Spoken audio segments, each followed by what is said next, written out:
¿Qué tal chicos? ¿Qué tal chicas? ¿Cómo estamos el día de hoy? Vamos a analizar en este video el triángulo, sus propiedades, congruencias y semejanzas.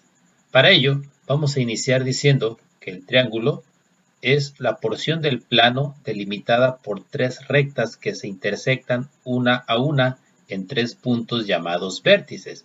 Como podemos observar, aquí tenemos el triángulo y este triángulo pues tiene tres puntos que vamos a llamar vértices, que son donde se unen cada uno de las rectas que forman los lados de un triángulo. El triángulo se clasifica de acuerdo a la longitud de sus lados o de acuerdo a la amplitud de sus ángulos. Por la amplitud de sus lados puede llamarse equilátero, que tiene la característica que todos sus lados son iguales. Puede llamarse isósceles de acuerdo a si dos de sus lados son iguales y uno de ellos es distinto. O puede llamarse escaleno si sus tres lados son distintos. Por la amplitud de sus ángulos podemos llamarlos acutángulo, ¿sí? Donde los tres ángulos de estos son ángulos agudos. Puede llamarse rectángulo aquel que uno de sus ángulos es recto y los otros dos ángulos serán agudos. O puede llamarse obtusángulo cuando uno de sus ángulos es mayor que 90 pero menor que 180 y los otros dos ángulos van a ser agudos. Existen algunos teoremas importantes para los ángulos de los triángulos. El primer teorema es de que la suma de los ángulos internos de un triángulo siempre será igual a 180. ¿Qué quiere decir esto? Que la sumatoria del ángulo A más el ángulo B más el ángulo C, que son los ángulos internos de un triángulo, siempre será igual a 180. El segundo teorema nos indica que el ángulo exterior de un triángulo es igual a la suma de los dos ángulos internos no adyacentes a él. ¿Qué es un ángulo adyacente? El ángulo que está al lado de. Por lo tanto, el ángulo M, de acuerdo a lo que nos dice el teorema 2, va a ser igual a la sumatoria del ángulo C más el ángulo B. El ángulo P, que es un ángulo externo, será igual a la sumatoria del ángulo A más el ángulo B. Y así, el ángulo N pues va a ser igual a la sumatoria del ángulo A más el ángulo C. El teorema 3 nos dice que la suma de los ángulos externos de un triángulo siempre será igual a 360 grados. Los ángulos externos son aquellos ángulos suplementarios al ángulo interno. ¿Sí? El ángulo interno para este caso es el ángulo C y el ángulo externo es el suplemento, que sería el ángulo P. En este caso, el ángulo externo sería el ángulo M y en este caso el ángulo N. De tal forma que, de acuerdo al teorema, la sumatoria del ángulo P más el ángulo M más el ángulo N siempre será igual a 360 grados. Hay algunas rectas y puntos que debemos de mencionar, característicos de todos los triángulos. La primera recta que vamos a encontrar dentro de un triángulo, y que estamos familiarizados con ella, es la altura. La altura es la recta perpendicular a cada uno de los lados y que pasa por el vértice opuesto. Por ejemplo, del segmento BA tengo una recta que es perpendicular y que va a pasar por el vértice opuesto y a esta recta se le va a llamar altura. Cabe señalar que una recta perpendicular es aquella recta que forma 90 grados con otra. Dado que el triángulo tiene tres lados, cada una de ellas va a ser una base y cada una de las bases va a tener una altura correspondiente.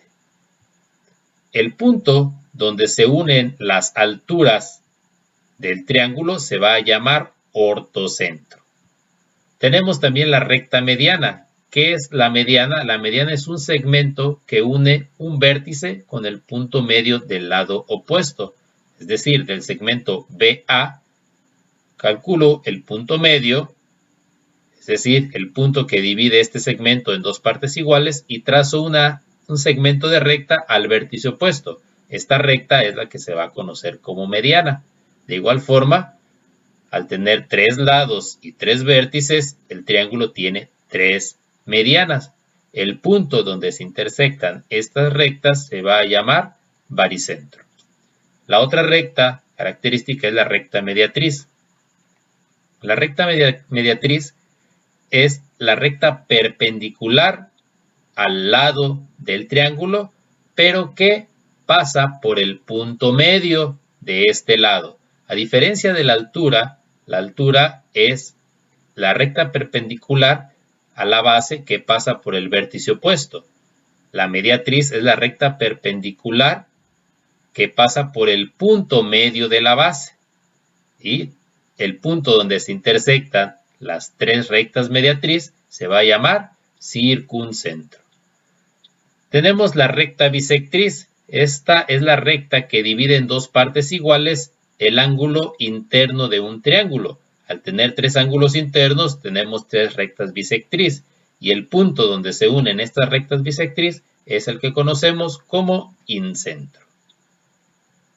Una característica del circuncentro es que si nosotros ponemos la punta de un compás en el circuncentro y abrimos la punta de carbón a uno de los vértices, vamos a poder trazar una circunferencia que toca los 3 vértices del triángulo. Y la característica que tiene el incentro es de que si nosotros abrimos el compás desde el centro hasta uno de los lados, vamos a trazar un círculo que está inscrito, es decir, que está dentro de este triángulo. Bueno, cuando hablamos de congruencia de triángulos, esta se define como aquellos triángulos que tienen la misma forma y el mismo tamaño, es decir, aquellos triángulos que son iguales, tienen la misma forma y el mismo tamaño. Para esto existen 3 criterios: lado, ángulo, lado, que es este criterio que se cumple este criterio cuando 2 lados homólogos del triángulo son del mismo tamaño y el ángulo que se forma entre estos tiene la misma magnitud. Es decir, si el lado BC es igual al lado B'C' y el lado CA es igual al lado C'A', y el ángulo que se forma entre estos es igual, se dice que estos triángulos son congruentes. Tenemos el otro criterio que es lado, lado, lado, que nos dice que si 2 triángulos tienen sus 3 lados iguales, estos triángulos serán congruentes. El otro criterio es ángulo, lado, ángulo, que nos dice que si dos triángulos son congruentes, si 2 de sus ángulos y el lado que es común a estos es igual, entonces estos triángulos serán congruentes. El otro criterio o el otro concepto es la semejanza de triángulos. Se dice que 2 triángulos son semejantes cuando tienen la misma forma, ojo, pero no tienen el mismo tamaño. Es decir, tienen la misma forma, pero no el mismo tamaño. Podríamos decir que son triángulos a escala. Y los criterios son exactamente los mismos: lado, ángulo, lado, lado, lado, lado y ángulo, lado, ángulo.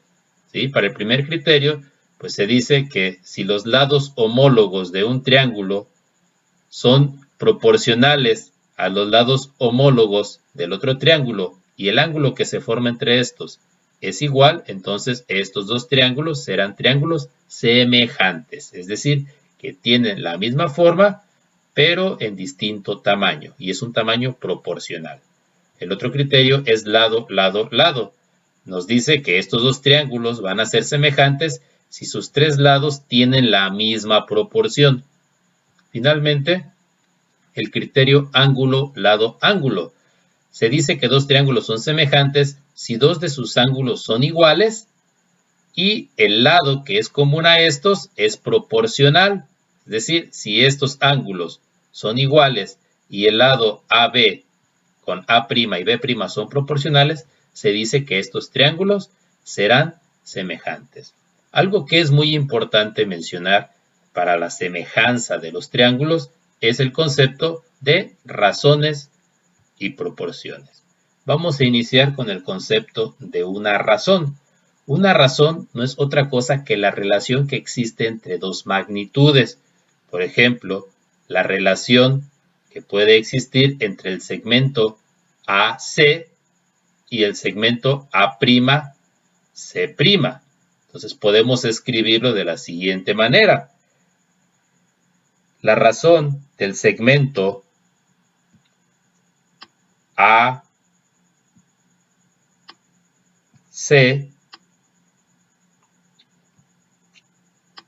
razón con el segmento A',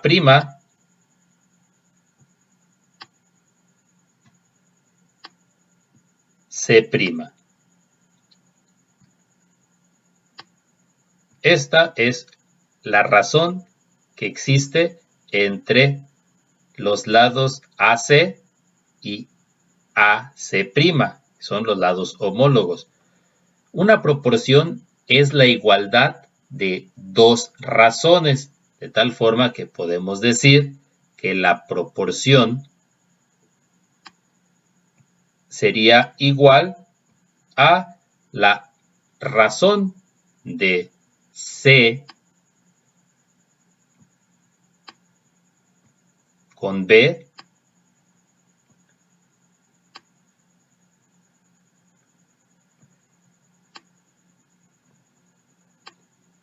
y la razón de C'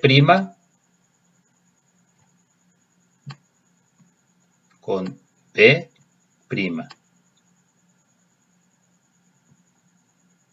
Con esto nosotros estamos hablando de que existe una proporción entre los lados. ¿Entre qué lados? Pues existe una razón.